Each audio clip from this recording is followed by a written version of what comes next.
Well, hello everyone, and welcome to another episode of Harebrained Games, the Week in Games. It's been a while, quite a while. A few weeks have gone by, homeschooling's going well, and it's fall, and we're in the throes of fall.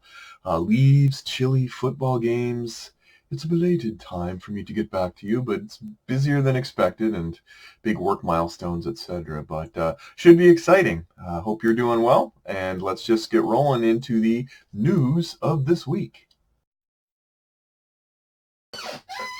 Okay, the biggest one is for me, is the new edition, or at least the teasing of a new Dominion in early 2020. There are no details available, but it is interesting that after so many iterations, they're going to continue to do another one. I think I got 7 so far of whatever 9 or whatever they did, but at some point it became so vast that it was just sort of a point of diminishing returns when there was so much content that I didn't want to play any of the content anymore. I think some of you may have run into that at some times where you just sort of like saturate yourself to the point where it's just too much to look at, like which set do we play with? But at the same time, I am intrigued, and I am one of those people that likes to be a completionist, so we'll see if I pick it up or not. Other news, Tiny Epic Dinosaurs is on Kickstarter. I am a big fan of the Tiny Epic series. This is sort of a Dinosaur Island meets Honey, I Shrunk the Kids. It's, the Tiny Epic series is very curious to me because I like them, I like collecting them, and yet I rarely play them more than a few times. It's sort of like the fast food of gaming. I eat them, they're not filling, yet I persist. I like them all, I have them all. Yeah, I don't know, it's just a curious thing for me. I don't know which one is my favorite. I'd have to think about that. Anyway, new updates. This is sort of a different thing than games, but there are a couple games in my collection that I have purchased in the past that I have not continued on to do reviews or even play to any appreciable degree because of rulebook issues or just difficulty or rules gaps that just made me set them aside, because when you have a ton of games, you can always go to one that's a little easier to grok as far as how to play them. But after well over a year, Gale Force 9 has finally re-released a rulebook for their Firefly Adventure game, and I am actually pretty excited about it. I took a look over it. The structure's much better. A lot of the little questions about the games that sort of stayed dangling for months that maybe just kind of go, I'll wait till later, have been answered. So if you have Firefly, the recent adventure series, you should give it a shot, maybe. And maybe if you pull it back out and give it a try with the new manual, I think you may find it. Some people playing it like a role-playing game where, like, hey, you just kind of make up whatever rules you just kind of run into. But I'm more of sort of a boundaries guy. I like the boundaries, and so this is kind of up my alley. Another one, Skull Tales, was the most exciting pirate game I was waiting for a long time, because it looked very close to being something that could at least partially dethrone Merchants and Marauders and be a Sid Meier's Pirates kind of feel. Fell completely flat with its manual. It was extremely difficult to try to just get into and start playing, and so I too set it aside, hoping that the rulebook updates that they had promised would come in. And it's been months and months, but it's out now, and I'm going to give that a shot, because Skull Tales, if you look at the contents and pieces in that box, that gives you a vast quantity of stuff. So another one, if you have that one, give it a shot. So anyway, let's get to my question of the week. Okay, around this time of year, I almost always get the same question, and it's, hey, what's a good Halloween game to play that's spooky and stuff? And last year, I think it was Mansions of Madness that I was really grooving on. I got it as a Secret Santa gift from BoardGameGeek.com a couple of years past, and I thought it was really good. Matter of fact, I like it much better than Lord of the Rings version of the same kind of style game that came out this year. Really like it, really like it. But this year, I have 2 games that have kind of come out of the woodwork that have surprised me, and that I would highly recommend to people who want to maybe play games near or around Halloween with even casual gamers. The first one is Grimm's Masquerade. I originally thought Grimm's Forest was in Grimm's Masquerade might have been similar. They're really not. They're from the same company, but the name is just Grimm only. This is a clever deduction game that doesn't require that you be really good at deduction. it's actually pretty clever and surprisingly interesting to me.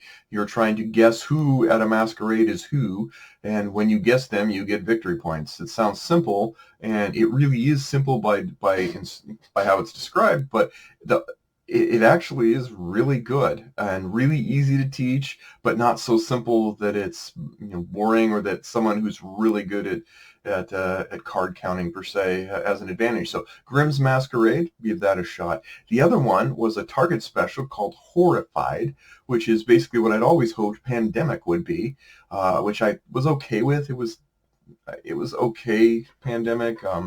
And the legacy games were good too and stuff, but I don't know. Horrified is great because it immerses you in this world of monsters, and you're doing their motivations are good. You're doing you're like monster running from and finding how to beat monsters, and the fact that all of the monsters have a very different way to defeat them helps a lot. It's not samey like, here's these three monsters, so get enough hit points and go attack them. You're trying to save citizens, you're trying to collect things. It's just a really, really well done experience with that sort of campy, old school style Frankenstein kind of vibe. So those two I would recommend for anyone who is interested in some Halloween stuff this year.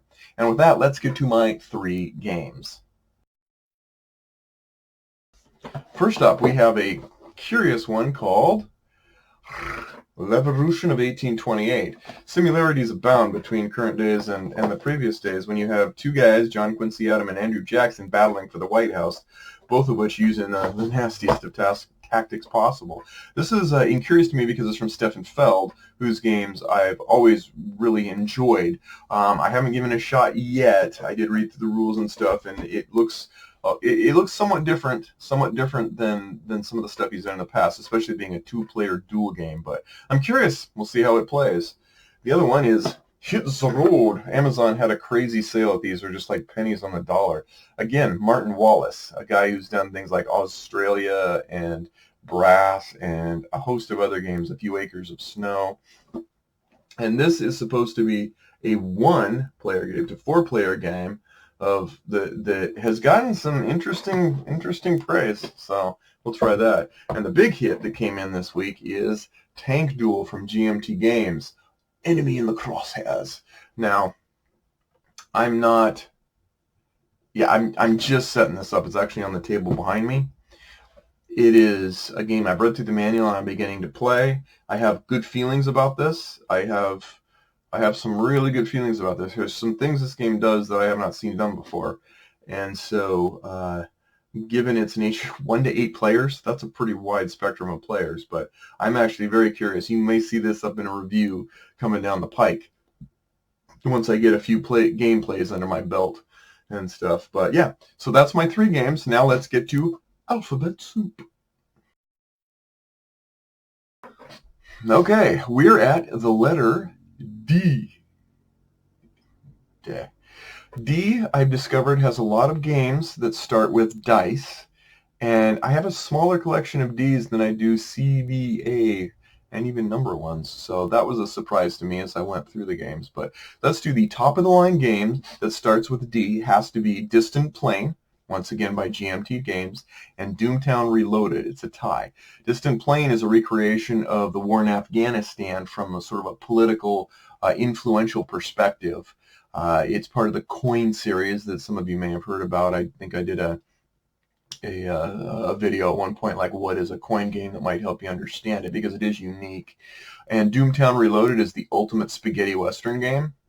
I would highly recommend not playing that game if you're thinking you're going to go in guns blazing and play an awesome, fun, action-filled, like shoot 'em up, like Western style game. That's not what it is. It's very spaghetti Western. It's posturing, positioning, eye steering, eye glaring, stuff like that. So, but it's so original, unique, and clever, and so anyway, it's not an easy game to learn. Next is Bottom of the Barrel, and that game has, and there was no contest on this one. It was The Dingo Ate My Baby. Yeah, not good. I got it for free as a gift. It was from Mike Elliott, who did Couriers, But the context, once I read up on the context, I'm like, ew, like there are no winners in this game. And literally anyone who plays it, you can say the same thing. And the other one would be A Dog's Life, because that actually, it wasn't the game, but the fact that it was basically a guy took the money on Kickstarter and ran. It was the only Kickstarter I've ever had that was where someone actually stole the money, failed to pay the investors, failed to pay the backers, failed to pay the pretty much anybody, and still to this day he comes up with crazy stories. I've actually had more entertainment in my money's worth from watching the train wreck than probably I would have gotten from the game. But anyway, those are the bottom of the barrel. Now, the came out of nowhere game is a little one called Disc Duelers. Do a lot of flicking games. We all know that. Still, SEAL Team 6, still the top of the line. Ascending Empires. There's a lot of disc clicking games. This was one of those, oh, if I add this inexpensive game to my cart, I'll get free shipping kind of things. So I thought nothing of it until I broke it out and thought, wow, this little concise game gives you a lot of flicking powers that are unique. They aren't just derivative, like, oh, flick twice. Crazy surprise. Very, very interesting. So if you have a chance to check out Disc Duelers, I think you're going to be surprised if you can get it on the cheap. It's going to be more entertaining than it seems. The Riches to Rags game has to be Detective, a modern crime board game. This is one I was excited about because Robinson Crusoe, First Martians, yeah, it was an interesting premise, and we played the first couple scenarios with my wife, and it just kind of flubbed. We had our notebooks down, we were writing stuff, and then we're like, it just didn't hit. It just didn't hit. It didn't resonate. It went from like, oh, we're excited about it, and the first couple things were going, to just flat. It doesn't help that the actual website that supports this game, or the website that supports this game has been like up and down and on and off, and servers moved without telling anybody, and games lost. And that really, as someone who likes the idea of connecting applications with board games, yeah, that's definitely something that undercuts my theory that it's a good idea. So not gonna lie, that one went all the way up to all the way down. But let's get to some fun stuff. What is the Meaty Mighty Manwich game? And that has to be, again, Doomtown Reloaded. Figuring out the boot rules, figuring out what you're doing in that game is crazy. It takes, I can't remember how many like offbeat other summaries people tried to make just to get the rules understood. Once you get into that game, it's just insanely good, but so hard to teach and explain. Dungeon Lords, Dungeon Pets, another one that had more complex rules, although it was a little more procedural, so I liked it. And those were clever games, too. Finally, the Test of Time game, again, has to be Dominion. I have played hundreds and hundreds and hundreds and hundreds of games of Dominion from 2008 on. Not necessarily as much in the last couple of years, but that one definitely stood the test of time. The Comeback Tour, the game I would like to see redone, is Dr. Shark. Dr. Shark is the weird game. It has a wooden shark. It has bags of pieces that have texture, that have shape, that have, and your idea is based on where you're going to try to, save this world from the mastermind, as you're trying to go around and make weapons and equipment and pieces of things reaching into a bag, avoiding the sharks, and trying to grab things by texture, by size, by shape. It's crazy, and I could see doing another version that's got a little more, maybe some more like meat to it, like Dr. Shark 2. That one definitely would like to see again. And finally, honorable mentions: Ingenuity, Dinosaur Island. I thought it was very ingenious for a game that starts with D. Brashness, Defenders of the Last Stand. Do you want to feel like you're mowing down like post-apocalyptic things en masse and having a great time?